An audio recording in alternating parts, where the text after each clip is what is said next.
by Becky Bloom and illustrated by Pascal Biet. This is a story about one of my favorite things.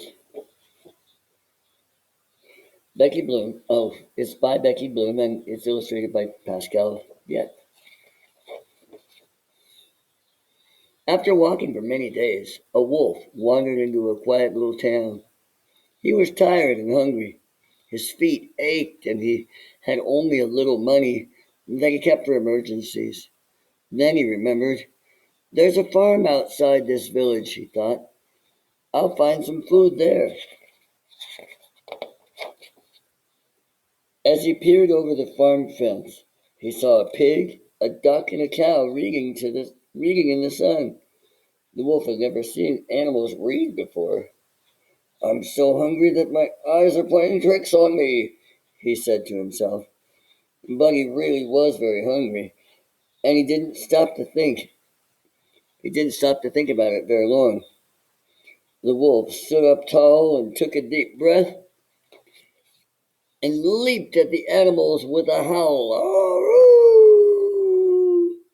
Chickens and rabbits ran for their lives, but the duck, the pig, and the cow didn't budge. Oh, what is that awful noise? Complained the cow. I can't concentrate on my book. Just ignore it, said the duck. The wolf did not like to be ignored. What's wrong with you? Growled the wolf. Can't you see I'm a big and dangerous wolf? Uh, I'm sure you are, replied the pig. But couldn't you be big and dangerous somewhere else? We're trying to raid. This is a farm for educated animals. Now be a good wolf and go away, said the pig, giving him a push.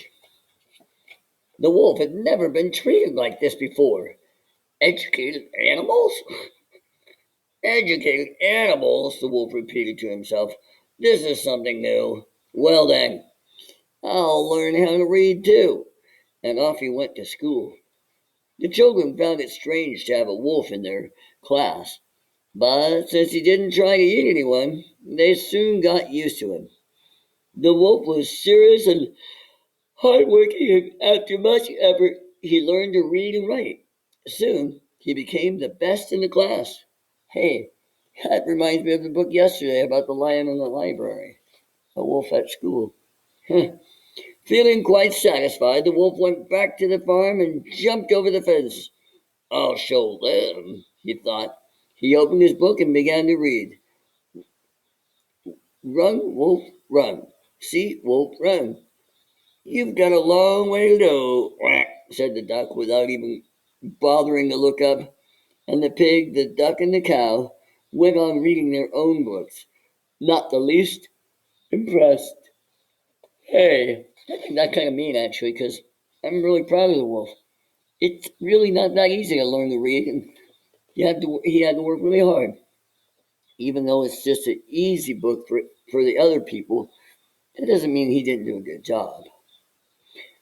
The wolf jumped back over the fence and ran straight to the public library. He studied long and hard, reading lots of dusty old books, and he practiced and practiced until he could read without stopping. They'll be impressed with my reading now, he said to himself. The wolf walked up to the farm gate and knocked. He opened. The three little pigs and began to read. Once upon a time there were three little pigs. One day their mother called the man and told him, Stop that racket, interrupted the duck. You have improved, remarked the pig, but you still need to work on your style. The wolf tucked his tail between his legs and slunk away. Yeah, see how he's reading kind of like super way too fast, not putting spaces between his words. But the wolf wasn't about to give up. He counted the little money he had left and went to the bookshop and bought a splendid new storybook, his first very own book. He was going to read it day and night, every letter and every line. He would read so well that the farm animals would admire him. Ding dong, rang the wolf at the farm gate. He lay down on the grass, made himself comfortable, took out his new book, and began to read. He read with confidence and passion, and the pig, the cow, and the duck all listened and said not one word. Each time he finished a story, the pig, the duck, and the cow asked if he would please read them another. Wow. So the wolf read on, story after story. One minute he was Little Red Riding Hood, the next a genie emerging from a lamp, and then a swashbuckling pirate. This is so much fun, said the duck. He's a master, said the pig. Why don't you join us on our picnic today? Offered the cow. And so they all had a picnic. The duck, the pig, the cow, and the wolf. They lay in the tall grass and told stories all afternoon long. We should become storytellers, said the cow suddenly. We could travel around the world, added the duck. We can start tomorrow morning, said the pig. The wolf stretched in the grass.